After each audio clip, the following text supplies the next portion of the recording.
What's good, guys? Just Prince TV here, man. And got a question for you. In 2022, did you ever wonder and stop to answer the question to yourself, why in 2022 is racism still a problem?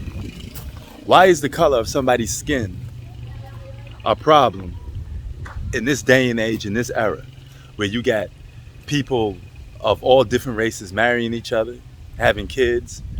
It's more acceptable than it ever was, you know, outbeating the 80s and 90s. You know, you would thought that we moved over, right? The next generation moved over. But you know what? We're still at arms with each other. Racism is still an issue that's going on in this world. And largely, it has a lot to do with history. Racism has a lot to do with history and how we was taught, right? And it starts with the older gods. It starts with them.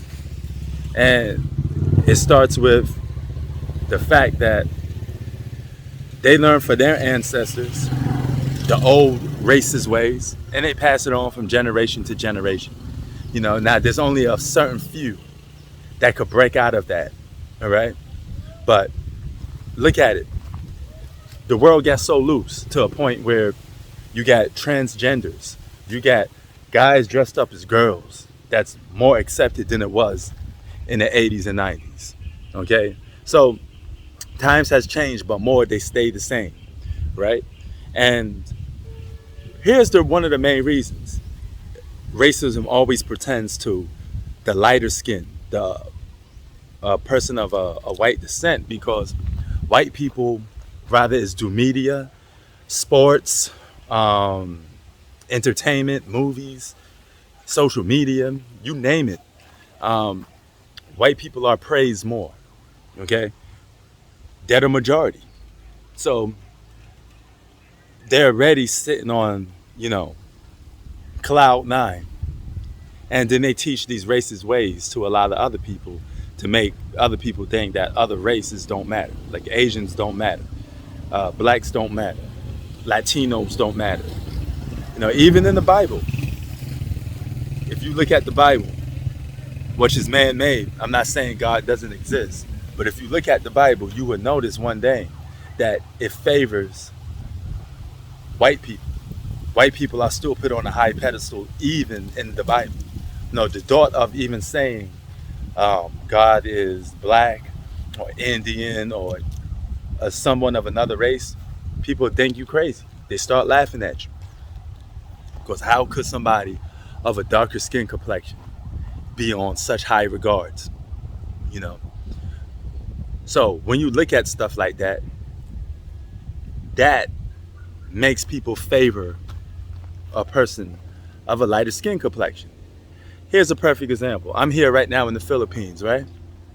There's people here that got natural skin tone.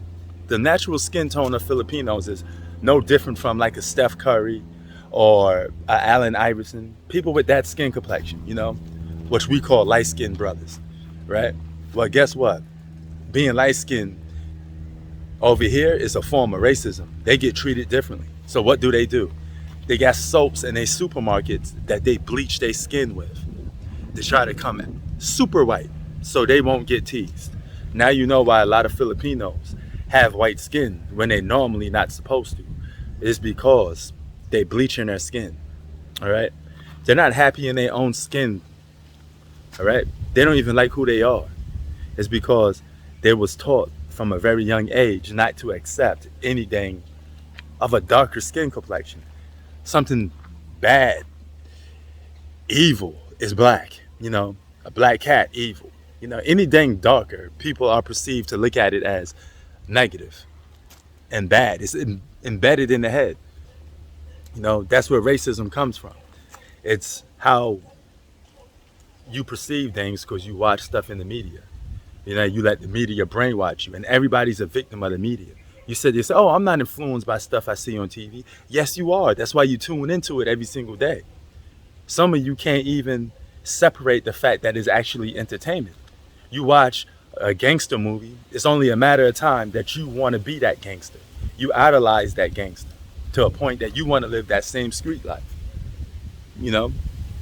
And that's the problem with the world. You know, a lot of people gravitate towards negativity. And gravitating towards the negativity is always putting down somebody of a different skin complexion. And that's fucked up. You know, I wish we all was treated equally, but I know we live in a world where we can't get treated equally, you know, because the powers that be um, made it that way, you know, and that's fucked up within itself, man. You know, like, tell you a little story. As you can see, I'm black, right? I get people looking at me, giving me certain looks, but guess what? They don't bat an eye at the white Americans that come visit in this country. But me, as a darker skin complexion, I get treated a little different in terms of people's looks. Now, they may not be saying nothing, but sometimes a look and an action is worth 1,000 words. And in this case, it's only actually one word or two. You know, they're wondering, why is this person, why is this black person here in the Philippines? They're curious to want to know. But if I was white, they wouldn't bat an eye. They wouldn't care. They'd be like, oh, okay, just another white guy here. And, we have to break that mold as brothers. Get some passports and go to these other countries, man, and show them that black people aren't just tied to one block, one city, which is called the hood. We can expand past the hood.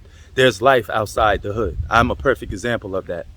You don't have to be stuck to your project block, fighting over a building, a public housing building that you don't even own. You know what I'm saying? We can grow. And look at this. Cows. All that good shit. Natural environment. Just Prince TV out. Peace.